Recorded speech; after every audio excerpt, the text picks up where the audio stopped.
BBC বাংলার সান্ধ্য অধিবেশন প্রবাহতে আপনাদের স্বাগত। আজ আপনাদের সাথে লন্ডন স্টুডিও থেকে আছি মানসী বড়ুয়া। বাংলাদেশের সর্বশেষ গুরুত্বপূর্ণ আপডেট সংবাদে আপনাকে স্বাগত। শুরুতেই সংবাদ শিরোনাম, পরে বিস্তারিত। প্রথমেই জানাবো আমাদের হাতে থাকা সর্বশেষ গুরুত্বপূর্ণ সবথেকে তাজা আপডেট সংবাদ। কুমিল্লায় বাসে আগুন, নিহত 4। কুমিল্লার দাউদকান্দিতে বাস, অটোরিকশা, মোটরসাইকেলের সংঘর্ষে অগ্নিদগ্ধ হয়ে মৃত্যুবরণ করেছেন অন্তত 4 জন। নিহতদের মধ্যে 2 শিশু, 1 নারী এবং 1 পুরুষ রয়েছে। তাদের পরিচয় এখনও নিশ্চিত হওয়া যায়নি। আজ উপজেলার বানিয়াপাড়া এলাকায় এই দুর্ঘটনা ঘটে। এরপর জানাবো যশোরে একদিনে 10 জনের মৃত্যু। যশোরে বেড়েই চলেছে মৃত্যুর হার। মাত্র একদিনের ব্যবধানে 10 জনের মৃত্যু হয়েছে, যাদের বয়স 55 থেকে 70। তীব্র শীতের কারণে অধিকাংশের মৃত্যু হচ্ছে।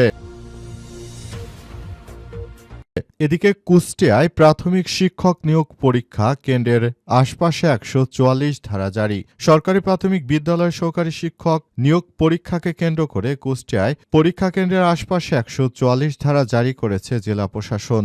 আজ অতিরিক্ত জেলা প্রশাসক সার্বিক মোহাম্মদ জাহাঙ্গীর আলম বিষয়টি নিশ্চিত করেছেন। জানাবো স্থায়ী কমিটির জরুরি বৈঠক ডেকেছেন তারেক রহমান। বাংলাদেশ জাতীয়তাবাদী দল বিএনপির ভারপ্রাপ্ত চেয়ারম্যান তারেক রহমান দলের স্থায়ী কমিটির জরুরি বৈঠক ডেকেছেন।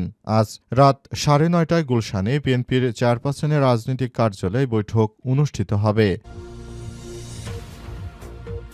এবং সর্বশেষ জানাবো 3 দিনে নির্বাচনের জন্য জনগণের কাছ থেকে 39 লক্ষ টাকা পেলেন ব্যারিস্টার আসাদুজ্জামান ফুয়াদ। ত্রয়োদশ জাতীয় সংসদ নির্বাচনে বরিশাল 3 মুলাদি বাবুগঞ্জ আসনে প্রতিদ্বন্দ্বিতা করছেন আমার বাংলাদেশ পার্টি এবি পার্টির সাধারণ সম্পাদক ব্যারিস্টার আসাদুজ্জামান ফুয়াদ। তিনি নির্বাচনের খরচের জন্য সার্বিক আর্থিক সহযোগিতা চেয়ে ভোটার ও শুভাকাঙ্ক্ষীদের থেকে মাত্র 3 দিনে 39 লক্ষ টাকা এবং 66,556 টাকা পেয়েছেন। আজ বিষয়টি তার ফেসবুকে নিশ্চিত করেছেন ব্যারিস্টার আসাদুজ্জামান ফুয়াদ। তিনি বলেছেন, আমার ব্যক্তিগত কোনো টাকা নেই, আমি জনগণের কাছ থেকে নিয়েই আমি জাতীয় সংসদ নির্বাচনে দাঁড়াতে চাই। এরপর তিনি জনগণের কাছে সহায়তার চাইলে তখন তার অ্যাকাউন্টে এই টাকাগুলো পাঠিয়ে দেয় সাধারণ জনগণ। প্রিয় দর্শক, এতক্ষণ শুনছিলেন সংবাদ শিরোনাম, এবারে বিস্তারিত।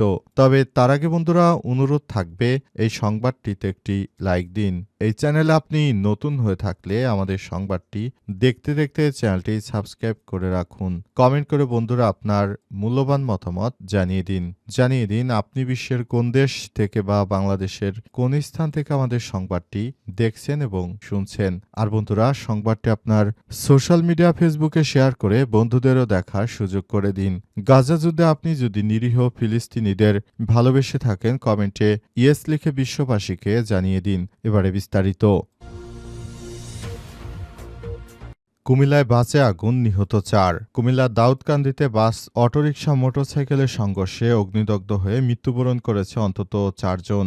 নিহতদের মধ্যে 2 জন শিশু, 1 নারী এবং 1 জন পুরুষ রয়েছেন। তাদের পরিচয় এখনও নিশ্চিত হওয়া যায়নি। আজ দুপুর 12:30টার দিকে উপজেলার বানিয়াপাড়া এলাকায় এই ঘটনা ঘটে। বিষয়টি নিশ্চিত করেছেন দাউদকান্দি হাইওয়ে থানার ভারপ্রাপ্ত কর্মকর্তা ইকবাল বাহার মজুমদার। ঘটনাস্থল থেকে শিশুসহ 4 জনের মরদেহ উদ্ধার করা হয়েছে বলে জানিয়েছেন তিনি আরও জানান, মোটরসাইকেল এবং বাসের সংঘর্ষে মোটরসাইকেলের জ্বালানি ট্যাঙ্ক থেকে আগুনের সূত্রপাত হতে পারে। এতে পুরো বাসে আগুন ধরে যায়। ফায়ার সার্ভিসের আগুন নিয়ন্ত্রণের পর আমরা দেখতে পাই 1 জন নারী, 1 জন পুরুষ এবং 2 শিশুর মরদেহ পড়ে আছে। ফায়ার সার্ভিসের উদ্ধার কাজ পরিচালনা করছে, তবে এখন পর্যন্ত পুরোপুরি উদ্ধার কার্যক্রম শেষ হয়নি। বলা হয়েছে, এই ধরনের কর্মকাণ্ডতে অনেক বেশি ক্ষতি হয়েছে।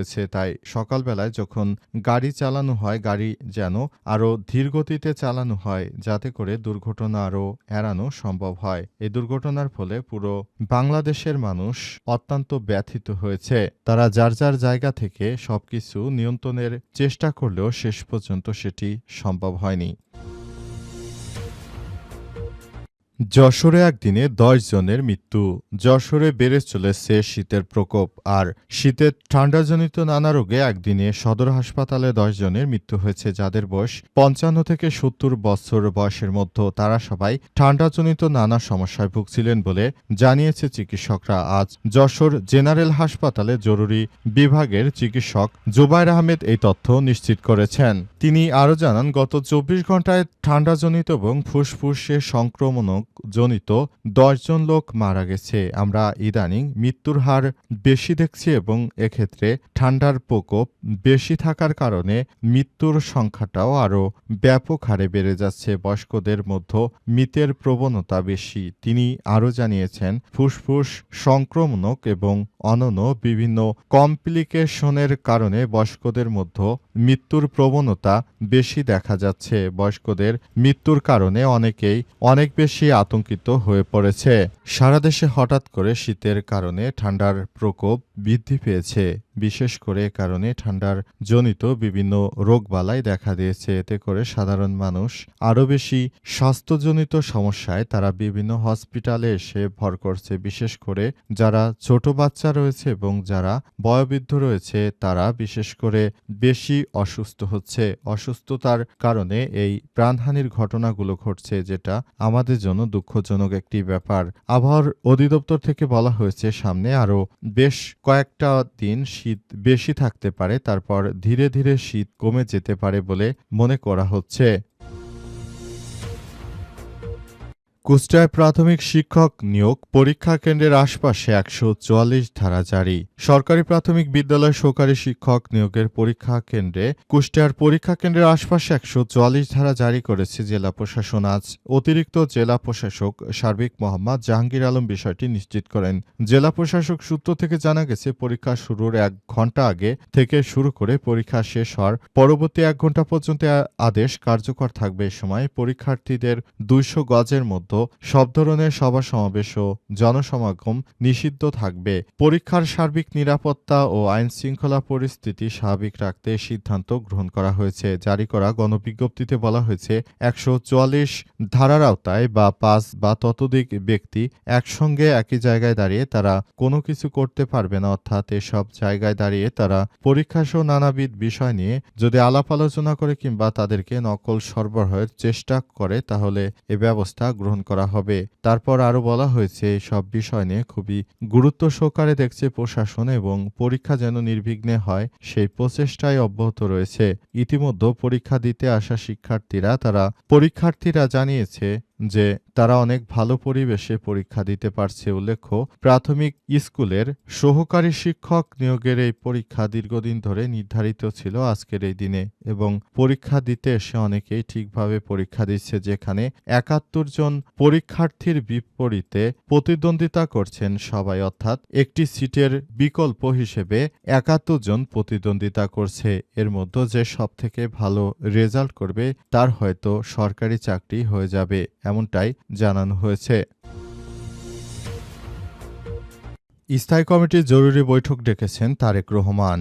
বাংলাদেশ জাতীয়তাবাদী দল বিএনপির ভারপ্রাপ্ত চেয়ারম্যান তারেক রহমানের দলের স্থায়ী কমিটির জরুরি বৈঠক ডেকেছেন। আজ দিবাগত রাত ৯:৩০টার দিকে গুলশানে বিএনপির চেয়ারপারসনের রাজনৈতিক কার্যালয়ে বৈঠকটি অনুষ্ঠিত হবে বলে দলটির স্থায়ী কমিটির সদস্য ড খন্দকার মোশারেফ হোসেন নিশ্চিত করেছেন। বৈঠকে সভাপতিত্ব করবেন বিএনপির ভারপ্রাপ্ত চেয়ারম্যান তারেক রহমান। বিএনপির এক সিনিয়র নেতা জানান, আজকের বৈঠকটি নির্ধারিত শিডিউলের বৈঠকে নেই। এই নির্দিষ্ট এজেন্ডা থাকবে না, তবে অবশ্যই বৈঠকে আগামী জাতীয় সংসদ নির্বাচনের বিভিন্ন খুঁটিনাটি বিষয় নিয়ে আমরা আলাপ আলোচনা করতে চাই। আমাদের ভারপ্রাপ্ত চেয়ারম্যান যেহেতু দীর্ঘদিন পর দেশে এসেছেন, তাকে আমরা কাছে পেয়ে আমরা এখন অনেক বেশি খুশি। তাই তাকে নিয়ে আগামী জাতীয় সংসদ নির্বাচনে করণীয় নির্ধারণ করতে আমরা নানাভাবে কাজ করছি বলে জানিয়েছেন এবং সে অনুযায়ী কাজ করার পেছনে তারেক রহমানকেও তারা ধন্যবাদ জানিয়েছে। আশা করা হচ্ছে এবারের জাতীয় সংসদ